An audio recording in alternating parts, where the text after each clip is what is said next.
Petrol અને ડીઝલના સતત વધી રહેલા ભાવને કારણે સામાન્ય જનતા તો પરેશાન છે જ, પરંતુ એશિયાની સૌથી મોટી ઔદ્યોગિક વસાહતોમાંની એક અંકલેશ્વરની ઉદ્યોગકારો પણ ભારે મુશ્કેલીમાં મુકાયા છે.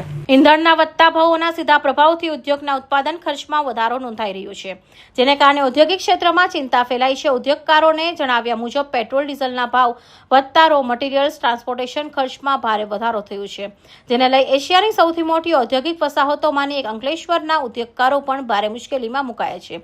ટ્રાન્સપોર્ટેશન મોંઘું બનતા ઉત્પાદિત માલની કુલ કિંમત પર પણ અસર જોવા મળી રહી છે.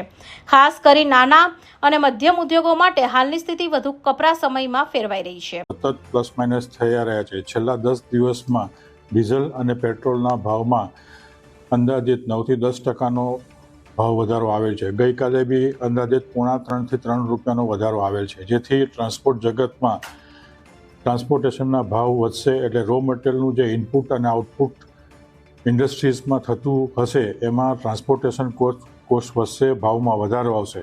સાથે સાથે ઇન્ડસ્ટ્રીઝમાં દર અઠવાડિયામાં એક વખત વીકલી ઓફ હોય છે, ત્યારે ઇન્ડસ્ટ્રીઝ સતત પ્રક્રિયાના એ કન્ટિન્યુઅસ પ્રોસેસમાં ડીઝલનો ઉપયોગ કરતી હોય છે, જનરેટરથી પ્લાન્ટ ચલાવતા હોય છે, તેથી પ્રોડક્શન કોસ્ટ બી વધશે.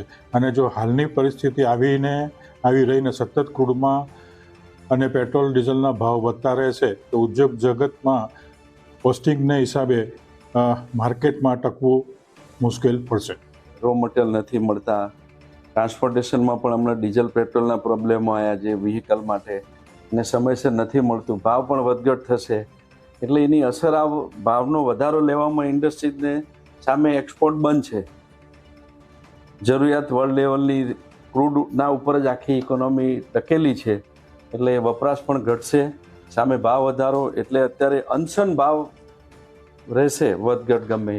એટલે ઇન્ડસ્ટ્રી ઉપર આની માઠી અસર આવશે, રોજગારી પણ ઘટશે, રેવન્યુ પણ સરકારની ઘટશે. એટલે જલ્દી આ યુદ્ધ પૂરું થાય અને આ જે ભાવ વધઘટ થાય છે એ સ્ટેબલ થાય એ ઇન્ડસ્ટ્રીઝ અને પબ્લિકના હિતમાં છે. ડીઝલ આધારિત પ્લાન્ટ ચલાવતા ઉદ્યોગોનું વધારાનું આર્થિક ભારણ સહન કરવું પડી રહ્યું છે.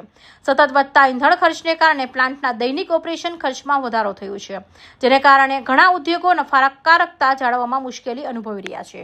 કૌશિક પટેલનો report, Hind TV news, Surat.